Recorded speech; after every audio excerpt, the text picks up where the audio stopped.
Harvest దోసకాయలు చేస్తున్నారు మా అత్త చూడండి. దీని ప్రాసెస్ అంతా వాళ్ళే చెప్తారు ఎలా చేశారు ఏంటి అని. దోసకాయ చెట్టు చూపించు. ఇదే దోస చెట్టు మొక్కల్లో మొక్క తీసుకొచ్చి పెట్టాము. విత్తనాలు కిచెన్ వేస్ట్ లో వచ్చేస్తాయి. ఇవన్నీ మనం ఏమి వేయక్కర్లా. బీరలు కానీ ఇవన్నీ మనం అవన్నీ దోసకాయ గింజలే వేసాం. గింజ మనం వేయక్కర్లా. అప్పుడు ఆ నీళ్లు పోతాం కదా, ఇంకా ఆ నీళ్లుగా వచ్చేస్తాయి. ఆ నీళ్ళలోనే మొలుస్తాయి.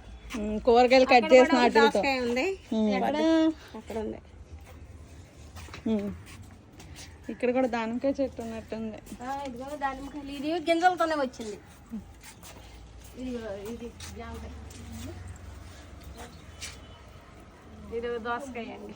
ఇవన్నీ అసలు దోసపాదులు వేయను, మామూలుగా దీంట్లోకి రావటమే. దోసకాయ, ఇదేమో జామకాయలు. ఇక్కడ జామకాయ, ఇవి ఇక్కడ జామకాయ. ఈ రోజుకి నీకు వచ్చేస్తాయి ఇక ఇవి. ఈ రోజుకి లంచ్కి ఇవే అనమాట. ఇంకా దోసకాయలు సరిపోతాయి కానీ నీకు ఒక్కదానికైతే. అటు ఒకటి ఉంది, అది కూడా కట్ చేసేసి వాళ్ళ కూర కూడా చాలా వస్తాయి.